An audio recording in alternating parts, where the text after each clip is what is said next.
이 같은 야당 공세에 민주당은 비상계엄 요건을 강화하는 등의 내용을 담은 개헌안 표결로 맞섰습니다. 회의장 불참으로 표결 자체를 무산시킨 국민의힘을 계엄 옹호 세력으로 만들기 위한 의도인데요. 내일도 본회의를 열어 다시 표결에 나설 계획입니다. 청와대도 이례적으로 입장을 내고 국민의힘을 압박했습니다. 그런데 39년 만에 개헌안을 처리하려고 하는 건데 처리 방식 좀 안타깝기도 합니다. 이어서 전정원 기자입니다. 국회 본회의장 한쪽이 텅 비었습니다. 국민의힘이 전원 불참한 가운데 개헌안은 의결 정족수인 재적의원 3분의 2의 13석이 모자라 투표 불성립 처리됐습니다. 정말 안타깝고 유감스럽습니다. 투표 불성립 결과가 나온 것에 대해 먼저 국민 여러분께 대단히 송구합니다. 민주당과 조국혁신당 등은 헌법 전문에 5.18 정신을 넣고 비상계엄 요건을 강화하는 내용의 헌법 개정안을 발의했습니다. 국민의힘은 상고용 졸속 개헌을 밀어붙인다며 당론 반대 입장을 밝혔지만 민주당은 표결을 강행했습니다. 국민의힘은 영원한 내란당으로 우리 역사에 기록될 것입니다. 밀실 개헌이 아닌 주권자가 중심이 되는 국민 참여 개헌이 되어야 합니다. 국민의힘은 본회의장 밖에서 의원총회를 열고 지방선거 이후 여야 합의로 개헌을 하자는 의원 전원 명의 입장문을 발표했습니다. 법치주의를 유린하는 세력이 헌법 개정을 일방적으로 추진하는 것은 국민을 배신하는 행위이자 주권자에 대한 정면 도전입니다. 하지만 민주당은 내일 다시 본회의를 열어 개헌안 표결에 나설 예정입니다. 청와대도 이례적으로 국민의힘 의원들을 향해 책임감을 갖고 투표에 참여해야 한다고 했습니다. 국민의힘이 개헌안 표결에 참여하지 않는 건 비상계엄을 옹호하는 거라는 이른바 내란 프레임을 부각시키려는 의도란 해석이 나옵니다.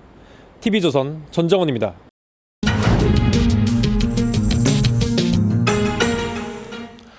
정치 현안에 한 발 더 들어가 궁금증을 풀어드리는 정치 더 시간입니다. 조선일보 배성규 정치 에디터 나오셨습니다.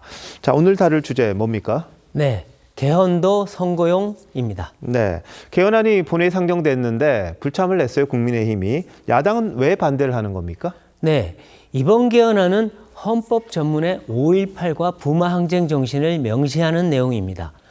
또 비상계엄에 대한 국회 통제를 강화하고 균형 발전을 강조하는 내용도 포함됐습니다.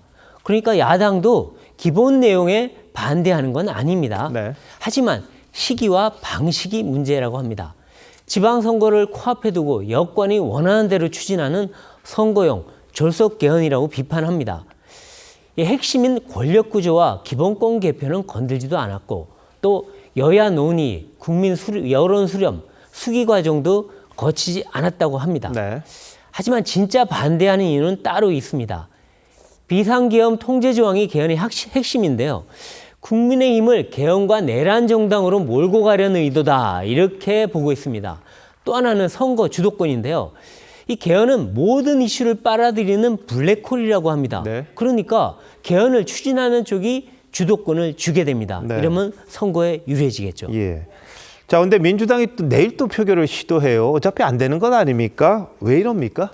네, 국힘이 계속 반대하면 어차피 개헌안 통과시키기 힘듭니다. 하지만 그 과정에서 국민의힘을 반개헌 내란 세력으로 모으는 정치적 효과를 거둘 수가 있습니다. 개헌을 매개로 개혁 대 반개혁 구도로 갈라치려 한다 이런 분석이 나오는데요. 네. 이재명 대통령도 얘기했죠. 개헌에 반대하면 불법 개헌 옹호 세력으로 봐야지 않겠느냐 이렇게 얘기했죠. 그러니까 여권의 개헌몰이 여기엔 또 다른 숨은 이유가 있다는 얘기가 그래서 나옵니다. 바로 공소취소 특검에 대한 비판 여론이 크고요. 지금 정청래 대표의 오빠 발언 등에 대한 역풍을 잠재우기 위한 카드로 활용하려 한다는 그런 해석입니다. 네. 이슈는 이슈로 덮는다고 하죠. 그러니까 특검을 개헌으로 덮는다 이런 얘기입니다. 그리고 또 하나는 개헌 찬성 여론입니다. 이 지방선거에서 개헌 국민투표를 함께 실시하자 이런 의견이 반대의 2배가 넘습니다. 그러니까 개헌 여론이 높으니까 뭐 밀어붙여도 선거에 불리할 게 전혀 없다 이런 판단을 하는 것 같습니다. 네, 숨은 이유가 또 있었군요. 네. 자, 근데 이준석 대표가 이런 이야기를 했습니다. 살아있는 헌법부터 좀 지켜라. 이건 또 무슨 말입니까? 네, 지금 개혁신당은 이번 개헌안을 공동 발의했습니다. 그런데 본회의 처리는 반대하고 있습니다. 왜냐? 개헌은 옳지만 선거 전에 합의 없이 일방 처리하는 거는 원칙에 맞지 않다 이런 건데요. 더 나아가서 민주당이 그동안 밀어붙여온 위헌적 법률을 먼저 철회, 폐기하라고 요구하고 있습니다. 네. 공소취소특검법은 사법부 권한을 침해하는 셀프 면죄부다 이런 비판을 받고 있지 않습니까? 예. 또 재판소원제, 대법관 증언법, 법왜곡죄 등등 위헌 논란이 굉장히 많았습니다. 그동안에. 그러니까 민주당이 개헌을 내세우면서 실제로는 헌법을 무시하는 입법 폭주를 해왔다. 그러니까 이것부터 시정하라. 네. 이런 얘기입니다. 자, 근데 문재인 정부 때도 개헌안이 본회의에는 올라왔었습니다. 그러다가 폐기가 됐었죠. 네, 맞습니다. 2018년이었죠.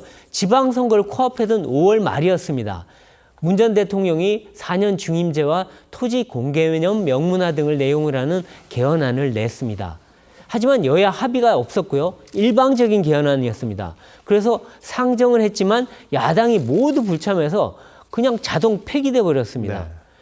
이번 개헌안 같은 경우에는 야당이 다수 참여했고 또 국회에서 발의했다는 차이점은 있습니다. 하지만 여전히 여야 합의가 없고 또 선거용이란 논란이 크다는 점에서는 닮은 꼴입니다. 네. 그러니까 아마도 8년 전과 같은 길을 걷게 될 거다 이런 전망이 나오는 겁니다. 자, 근데 민주당이나 여당에서 좀 노림수가 있다고 아까 말씀하셨는데 네. 이 개헌 논란이 선거 판세에는 영향을 미치겠습니까? 제가 보기엔 큰 영향을 미칠 것 같지는 않습니다. 왜냐하면 어차피 여야 각각이 자기 지지층 결집용으로 보이기 때문입니다. 네. 다만 대통령과 여야 대표 입장에서는 자기 지지율, 충성도를 높일 수 있다는 그런 효과가 있으니까 나쁠 게 전혀 없습니다. 그러나 향후 개헌 추진에는 악영향을 줄 수 있습니다. 여야 간 신뢰가 이미 깨져가고 있고 또 감정도 상합니다. 이러면 진짜 개헌 논의가 제대로 진전되기가 힘듭니다. 네. 그러니까 선거용 개헌이 오히려 개헌을 막는 그런 역효과를 부를 수 있습니다. 뭐 유행가에 안 되는 줄 알면서 왜 그랬을까? 뭐 이런 말도 있는데 뻔한 내용이 되겠군요 또. 네, 배 에디터 잘 들었습니다.